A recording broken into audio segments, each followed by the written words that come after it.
Police ने एक ऐसे डकैत को गिरफ्तार किया है जो लूट की वारदात को अंजाम देने मुंबई से बिहार फ्लाइट से आया करता था। लोकल गैंग उसे हायर करती थी, वहीं गैंग को लीड भी करता। अपराधी का नाम कृष्ण उर्फ विवेक है। हाल ही में रत्न मंदिर ज्वेलर्स में हुए करोड़ों की लूट में भी ये शामिल था। विकास की चिंता तो इनको नहीं है, बिहार की चिंता नहीं है। डिप्टी सीएम तेजस्वी यादव ने सुशील मोदी के बयान पर पलटवार किया है। इससे पहले बीजेपी सांसद ने जेडीयू के टूटने का दावा किया था।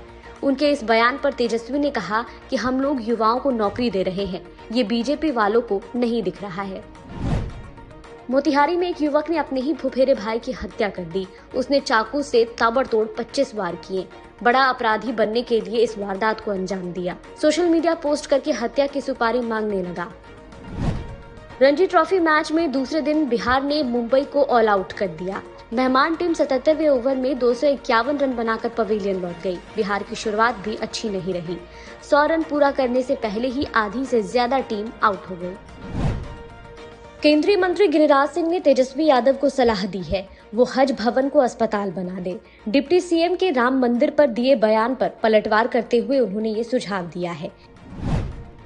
पटना में हथियारबंद बदमाशों ने महिंद्रा फाइनेंस कंपनी के ऑफिस से करीब 10 लाख रुपए लूट लिए।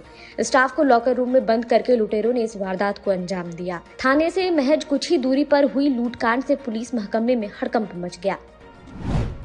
मौसम विभाग ने पटना, गया, जहानाबाद और नालंदा समेत 14 जिलों में बारिश का अलर्ट जारी किया है। आकाशीय बिजली गिरने की भी आशंका है। शुक्रवार रात हुई बूंदाबांदी के बाद ठंड बढ़ गई है। तापमान में भी गिरावट दर्ज की गई है। छपरा में हथियारबंद बदमाशों ने एक 35 वर्षीय युवक को दौड़ा कर गोली मारी। गोली लगने के बाद वो बाइक चलाकर अपने घर पहुंचा, जहां से प्राथमिक उपचार के बाद पीएमसीएच रेफर कर दिया गया। घायल युवक की पहचान पप्पू राय के रूप में की गई है। भोजपुरी सुपरस्टार पवन सिंह की पत्नी ज्योति ने ट्रोल करने पर एक यूजर को जमकर खरी खोटी सुनाई। उन्होंने लिखा, क्या चाहते हो, दिन भर रोती रहो। दरअसल उनके एक पोस्ट पर युवक ने कमेंट करते हुए लिखा था कि आपका दुख तो सिर्फ मीडिया में दिखता है, जिसके बाद वो भड़क गए। पटना, गया, रोहतास, कैमूर, औरंगाबाद, अरवल और जहानाबाद समेत राज्य के दक्षिणी हिस्सों में कई जगहों पर आज हल्की से मध्यम बारिश दर्ज की गई। गया के शेरघाटी में सबसे अधिक 23.2 मिलीमीटर बारिश हुई है। मौसम विज्ञान केंद्र पटना के वैज्ञानिक कुमार गौरव ने बताया कि अगले 24 घंटों के दौरान राज्य के दक्षिणी हिस्सों में कुछ स्थानों पर बारिश की संभावना बनी हुई है। अगले 24 घंटों के दौरान राज्य के दक्षिण भाग के 1 या 2 स्थानों में हल्की वर्षा होने का पूर्वानुमान है, जबकि शेष भागों का मौसम आमतौर से शुष्क बना रहेगा। घना कुहासा राज्य के पश्चिम, उत्तर मध्य एवं दक्षिण मध्य भागों के 1 या 2 स्थानों में, जबकि राज्य के शेष भागों में सुबह के समय हल्के से मध्यम स्तर का कुहासा छाए रहने का पूर्वानुमान है। अगले 24 घंटों के दौरान राज्य के न्यूनतम तापमान में कोई विशेष परिवर्तन की संभावना नहीं है। तत्पश्चात अगले 2 दिनों के दौरान न्यूनतम तापमान में 2 से 4 डिग्री सेल्सियस की कमी होने का पूर्वानुमान है। इधर पिछले 24 घंटों के दौरान 9.8 डिग्री सेल्सियस न्यूनतम तापमान के साथ सबौर लगातार तीसरे दिन राज्य का सबसे ठंडा स्थान बना रहा। पटना के मोइनुल हक स्टेडियम में खेले जा रहे रणजी ट्रॉफी क्रिकेट टूर्नामेंट में मुंबई के खिलाफ बिहार की टीम मात्र 89 रनों पर 6 विकेट गंवा चुकी है। कप्तान आशुतोष अमन 5 रन और आकाश राज 26 रन बनाकर क्रीज पर डटे हुए हैं। इससे पहले मुंबई की टीम 251 रन बनाकर ऑल आउट हो गई। बिहार की ओर से वीर प्रताप सिंह ने सबसे अधिक 5 विकेट लिए। अरुणाचल प्रदेश के ईटानगर में आयोजित राष्ट्रीय जूनियर भारोत्तोलन प्रतियोगिता में जहानाबाद के सागर कुमार ने रजत पदक जीता है। उन्होंने 102 किलोग्राम भार वर्ग में 284 किलो वजन उठाकर यह उपलब्धि हासिल की।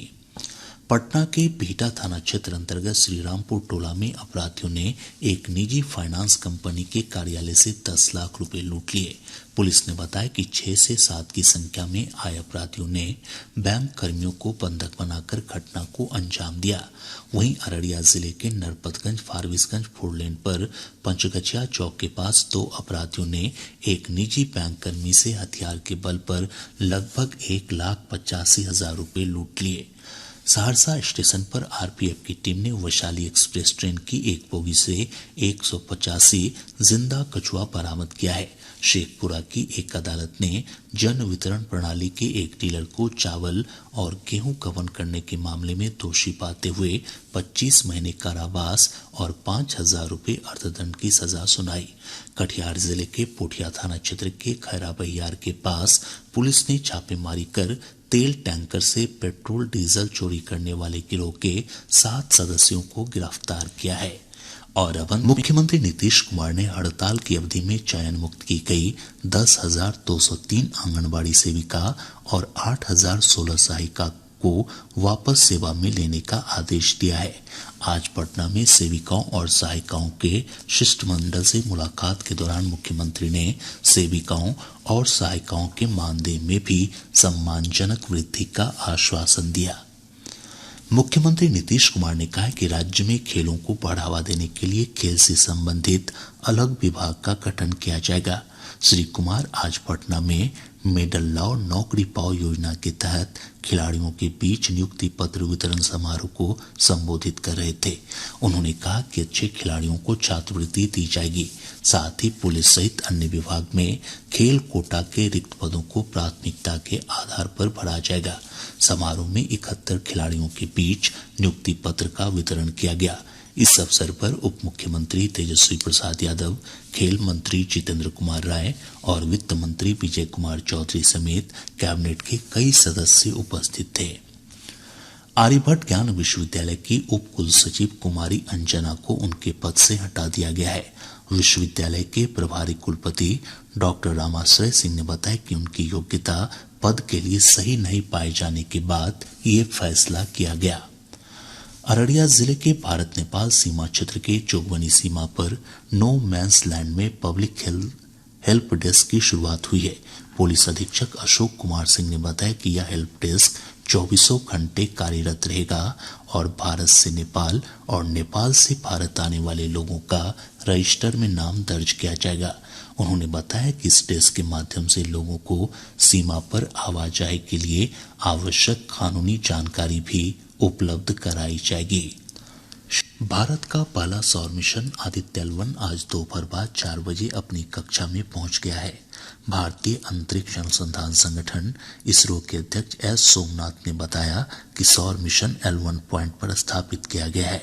L1 पॉइंट पृथ्वी से लगभग 15 लाख किलोमीटर दूर है और इस स्थान से सूर्य की दूरी भी 15 लाख किलोमीटर ही है।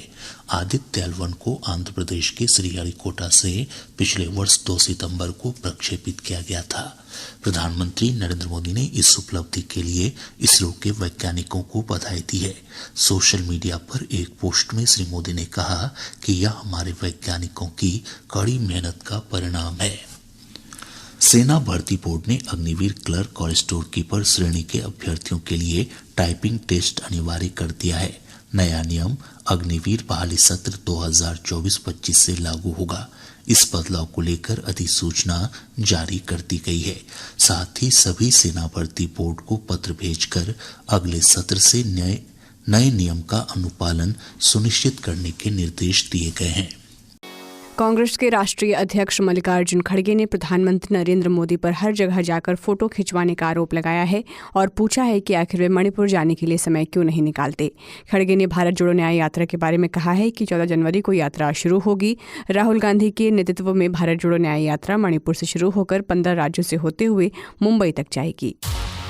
तृणमूल कांग्रेस ने आज कहा है कि लोकसभा चुनाव के लिए पश्चिम बंगाल में सीट साझेदारी को लेकर कांग्रेस के प्रति उसका खुला मन है, लेकिन अगर वार्ता विफल होती है तो वो अकेले जाने को भी तैयार है। लोकसभा में टीएमसी नेता सुदीप बंदोपाध्याय ने कहा है कि सीट साझेदारी को लेकर स्थानीय कांग्रेस नेता क्या सोचते हैं इससे फर्क नहीं पड़ता, क्योंकि अंतिम फैसला दोनों पार्टियों के शीर्ष नेता लेंगे।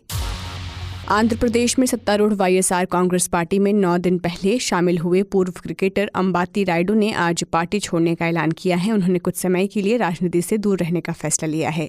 इससे पहले 28 दिसंबर को आंध्र प्रदेश के मुख्यमंत्री वाईएस जगन मोहन रेड्डी की मौजूदगी में अंबाती रायडू ने उनकी पार्टी ज्वाइन की थी। रायडू का यह फैसला राज्य विधानसभा और लोकसभा चुनाव से पहले आया है। दिल्ली एम्स में 5 साल की बच्ची की अवेक क्रेनियोटॉमी यानी बेहोश किए बिना ही उसकी सर्जरी की गई। इसे कॉन्शियस सेडेशन तकनीक भी कहा जाता है। वो इस प्रक्रिया से गुजरने वाली दुनिया की सबसे कम उम्र की मरीज बन गई है। एम्स के डॉक्टरों के मुताबिक बच्ची left perisylvian intra axial brain tumour से पीड़ित है। पूरी सर्जरी के दौरान बच्ची ने बहुत अच्छे से सहयोग किया। भोपाल में बिना अनुमति के चल रहे बालिका गृह से 26 बच्चियों के गायब होने का मामला सामने आया है। इसमें गुजरात, झारखंड और राजस्थान के अलावा मध्य प्रदेश के सीहोर, रायसेन, छिंदवाड़ा और बालाघाट के बच्चे भी शामिल हैं। वहीं बिना अनुमति के बालिका गृह का संचालन करने के कारण पुलिस ने FIR भी दर्ज कर ली है। अमेरिका में एक फ्लाइट की खिड़की बीच उड़ान के दौरान उखड़ जाने का वाकया सामने आया है। इस घटना के बाद अलास्का एयरलाइंस ने अपने सभी 65 बोइंग 737 मैक्स 9 विमानों को उड़ान भरने से अस्थायी तौर पर रोक दिया है। अलास्का एयरलाइंस ने बताया है कि वो इन सभी विमानों की जांच करेगा, उसके बाद ही इन्हें उड़ान भरने की परमिशन मिलेगी। हालांकि इस विमान को सुरक्षित उतार लिया गया था। ये घटना स्थानीय समय अनुसार शुक्रवार की शाम घटी। ब्राजील के महान फुटबॉल खिलाड़ियों में से एक मारियो जगालो का 92 साल की उम्र में शुक्रवार को निधन हो गया। एक खिलाड़ी के तौर पर उन्होंने पहली बार 1958 में अपनी टीम को विश्व चैंपियन बनवाने में योगदान दिया। उसके अगले विश्व कप 1962 में भी वे अपनी टीम को विश्व चैंपियन बनवाने में सफल रहे। हालांकि एक खिलाड़ी से अधिक पहचान उन्हें तब मिली जब अपनी कोचिंग में उन्होंने 1970 में ब्राजील को विश्व विजेता बनवाया। कई स्वास्थ्य समस्याओं से जूझने की वजह से उन्होंने 2006 में इस खेल से अपने आप को अलग कर लिया था।